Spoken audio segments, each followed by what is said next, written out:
조갑제 TV 시청자 여러분 안녕하십니까. 2023년 1월 25일 오후 4시 반입니다. 지난 19일 프랑스 파리에서 작고한 영화배우 윤정희 씨 이야기를 제가 계속 하는 이유가 있습니다. 윤정희 씨가 생전에 남긴 월간조선과의 인터뷰, 그리고 그 인터뷰 기사를 실었을 때 제가 월간조선 편집장이었는데, 그때의 윤정희 그리고 백건우 두 분의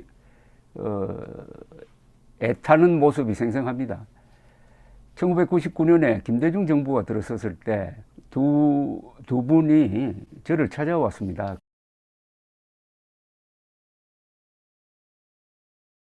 그 이유는 자기를 납치하려고 했던, 즉 북한 공작원과 연계되어 가지고 가짜 초청장을 줘 가지고 그때 공산국가인 유고슬라비아의 자그레브로 납치를 하려고 했던, 그래서 구사일생으로 탈출했던, 바로 그 사건을 일으켰던 박인경 씨, 이영로 화백의 부인 박인경 씨가 한국을 들락날락하고 있는데 불안해서 못 살겠다, 어떻게 이럴 수가 있느냐라는 호소였습니다.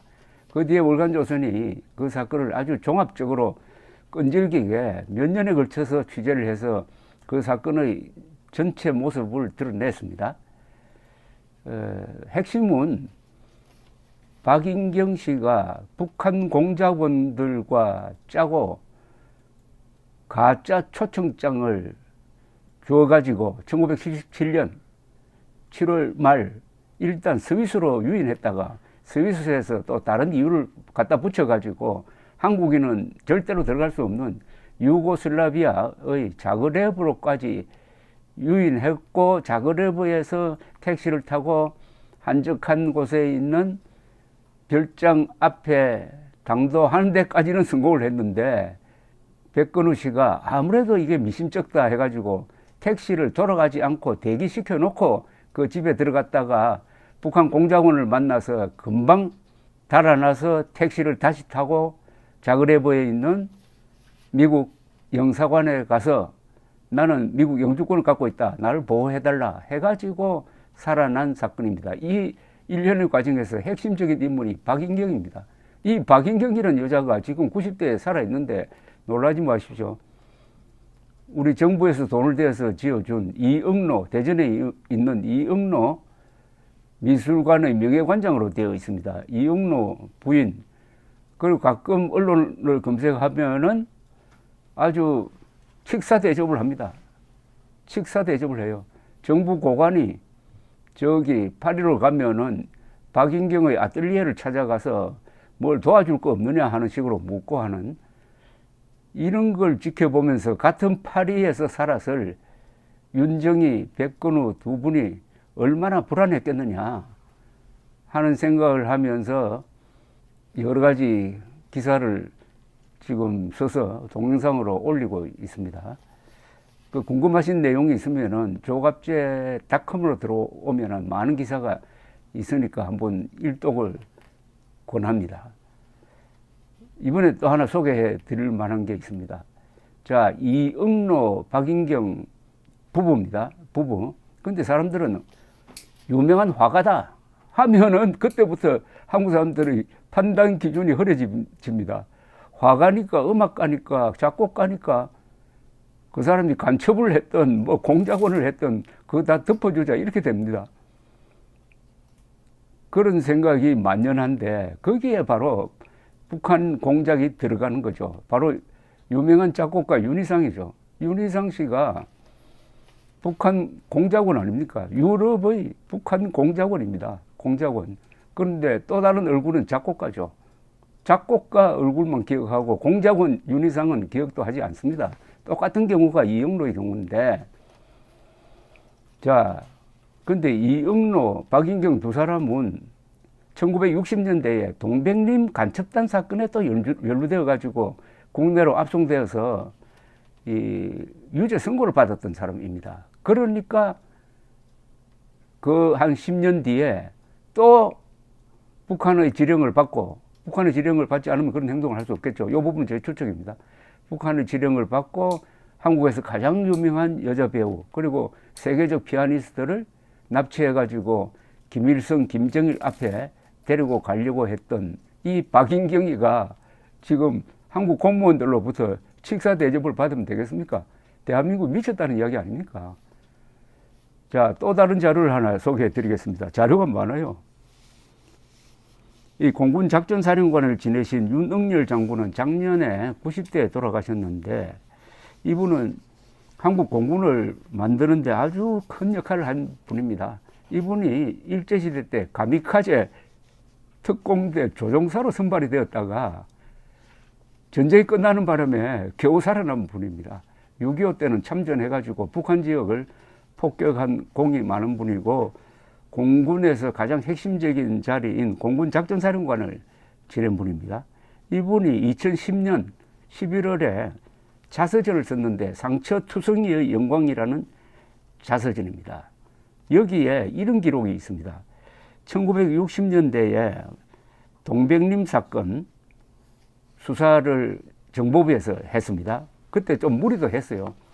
그냥 주권을 무시하고 유럽에 사는 이 피의자들을 잡아가지고 막 강제 압송을 했습니다. 나중에 이게 큰 외교 문제가 됐습니다. 큰 외교 문제가 되고 하니까 이게 제대로 재판을 못하게 된 겁니다. 그러니까 시간이 지나니까 그때 붙들려 왔던 사람들이 나는 억울하다 하고 이렇게 이제 역사를 조작하는 경우가 많은데 그때 윤응열 장군은 프랑스 대사관에서 공사로 일하고 있었습니다. 그 공사는 소속이 중앙정보부였습니다. 당시의 체험을 담은 내용이 이 자서전에 있었습니다. 왜 이분이 이 자서전에 이 대목을 굳이 넣으려고 했느냐 하면은 2006년 노무현 정권 때 국가정보원이 과거사위원회를 만들어가지고 국가정보원에서 그동안 다뤘던 사건을 재조사를 합니다. 심지어 김형욱 암살 사건까지 조사를 합니다. 이 세계 역사상 정보기관이 자신들이 했던 공작을 조사해가지고 발표한 나라는 대한민국밖에 없습니다. 이거는 정보기관이 할 짓이 아닌데 좌파가 정권을 잡으니까 이 짓을 했다 이겁니다. 이 동백림 사건 재조사 결과 발표를 보고 윤응열 장군이 그때 80대인데 격분을 했습니다. 왜 격분을 했느냐? 회고록 이렇게 썼습니다. 그들의 법 위반 정도가 약했다는 것은 매우 자의적인 해석이다. 지금 잣대로는 그것이 큰 문제가 아닐지 몰라도 당시의 급박한 남북 대치 상황에서는 중대한 반국가 행위로 인식될 수 있다. 6.8 총선 이전에 위법 행위 당사자의 제보로 수사가 시작되었던 것이다. 그러한 점에서 애당초 정치적 목적으로 기획되었다는 과거사위원회의 주장은 사실과 거리가 멀다. 이렇게 하면서 자신의 체험을 이야기합니다. 동백림 사건 당시 주불공사였던 윤응열 장군은 고암 이영로 화백과 그 부인 박인경을 서울로 압송하는데 관계를 했습니다. 윤응열 장군은 그 뒤에 추가 수사를 했는데 뭘 했느냐 하는 것을 아주 생생하게 밝히고 있습니다. 여기 놀라운 증언이 나옵니다. 이영로 화백은 서울에서 조사를 받으면서 모든 것을 털어놓았다. 그러자 중앙정보부 본부로부터 이영로 화백 부부가 간첩 활동에 사용한 송수신기와 난수표 등의 증거물을 수거해 보내라는 지시가 왔다. 이 화백의 집을 불법으로 침입해 증거물을 찾을 수밖에 없는 상황이 되었다. 집 주인이 부재 중에 한국으로 이제 끌려갔으니까 부재 중에 압수수색 영장도 없이 가택에 침입한다는 것은 외교관 신분의 나라도 현행범으로 프랑스 경찰에 체포되어 국외 추방을 당하게 된다. 그리고 동행한 중앙정보부 요원은 프랑스 법에 따라 엄벌을 받게 된다. 하지만 본국의 지시는 이런 사정을 염두에 두지 않았으므로 선택의 여지가 없었다. 나는 파견 나온 중앙정보부 요원인 육군의 정소령과 베테랑 수사관 김준희 두 사람을 데리고 인적이 끊긴 한밤에 한국 대사관을 나섰다. 다행히 내가 이 화백 집을 잘 알고 있었고 집이 단독주택이어서 다른 사람들 눈에 띄지 않았다. 남이 우리를 쉽게 볼 수 없는 뒷마당으로 접근해서 유리창 한 장을 부순 다음, 이때부터 영화입니다. 이거 완전히. 창문을 열고 안으로 들어갔다. 안방 옥장에서 일반 가정에서는 보기 드문 단파 수신 라디오를 발견했다. 그러나 온 집안을 다 뒤졌지만은 난수표나 세포조직 명단을 찾을 수가 없었다. 시간은 가고 마음은 급했다. 나는 이응로 화백이 허위 자백을 해서 우리를 프랑스 경찰에 체포되도록 함정에 빠뜨리려는 술책은 아닐까 하는 의심도 들었다. 그렇다면 더 이상 위험을 무릅쓰고 이응로 화백의 집에 머물고 있을 수는 없었다. 그러는 순간 찾았습니다 하는 김준희의 목소리가 들려왔다. 그때 나는 내 평생 처음이자 마지막으로 북한 간첩들의 난수표를 보았다. 난수표는 특수 처리된 아주 얇은 용지의 너비 3.5cm, 길이 30cm 정도의 크기였다.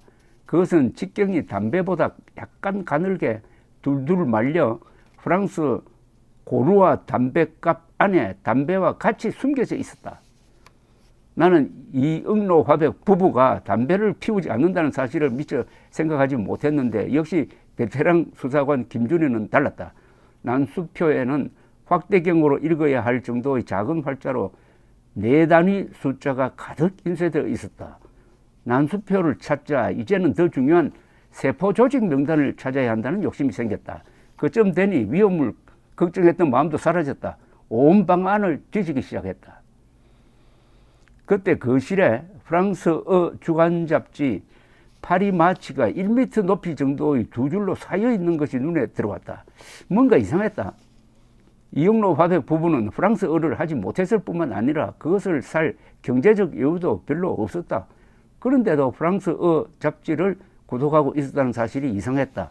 나는 김준희와 함께 잡지를 한 장 한 장 넘겼다. 몇 권을 넘겼을까? 잡지에 끼워져 있던 세포 조직과 명단이 발견되었다.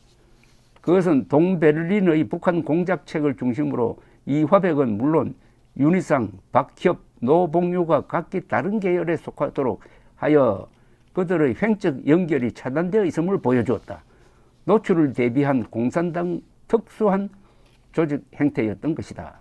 게다가 우리는 자결용 정상가리까지 발견하고는 놀랐다. 이응로 화백이 자결까지 하면서 북한에 충성할 것으로는 믿지 않았지만은 북한의 공작이 얼마나 무서운지 다시 한번 절감했다. 이 사건 이후 사건 관련자 중 일부가 친북 활동을 계속한 것은 사실이었다. 대표적인 경우가 고암 이응로 화백과 그 부인 박인경의 경우였다.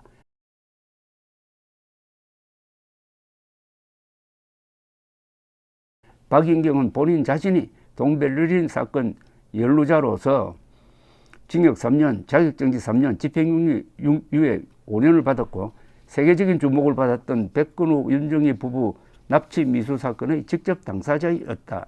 이 사건은 근년에 유고슬라비아 주재 북한 대사가 유고슬라비아 정부에 대해서 백근우, 윤정희 부부 납치 공작을 시인한 문서가 공개되면서 다시 언론의 주목을 받았다. 1977년 당시 파리에 거주하던 이들이 박인경에 의해 유고슬라비아로 유인되어 북한 공작원에 납치될 뻔했던 것이다. 백윤 부부는 천신만고 끝에 파리로 돌아와 프랑스 주재 한국 대사관에 박인경을 고발했다. 그러나 이응로 박인경은 한국 대사관의 조사에 응하지 않고 파리를 떠나 잠적했다. 참고로 그 잠적한 사이에 프랑스 정부에 정치적 망명을 신청을 해가지고 국적을 취득을 했습니다. 프랑스 국적을. 그리고는 1983년에 프랑스 국적을 취득했다. 박인경이 1994년부터 한국에 수시로 드나들고 우대를 받는 것에 격분한 백근우, 윤정희 부부는 납치 가담자로 박인경을 지목 수사기관에 다시 수사를 의뢰했다고 한다. 하지만 수사는 전혀 진척되지 않았다. 오히려 박인경은 진실위의 발표를 기회로 국가에 대해 항의하는 판국이 되었다. 대충 이렇게 회고록에 적혀 있습니다. 자, 그러면 난수표도 발견돼, 여기 보니까 청산가리도 발견돼, 세포조직 명단도 발견됐답니다.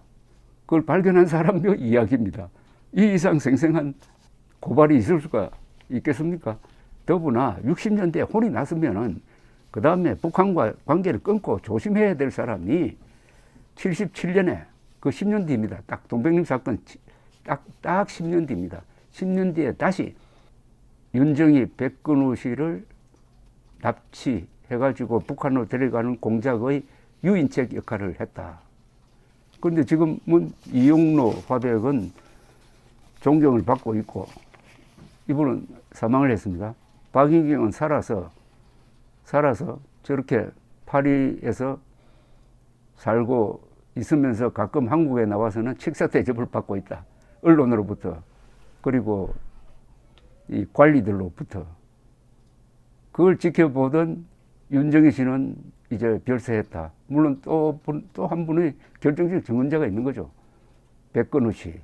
그러면 대한민국은 예술가일 경우에는 간첩 반역질 해도 다 용서하는 나라냐. 이렇게 되는 거죠. 뭐 피카소 예를 자꾸 드는데 피카소는 공산당원이었습니다. 프랑스 공산당원이었어요. 그리고 한국과 연관이 있습니다. 한국전을 다룬 그림을 하나 그렸는데 그게 미국 군인들이 학살하는 그림을 그렸어요. 완전히 거짓말이죠. 그런데 이 그림이 유명해졌습니다.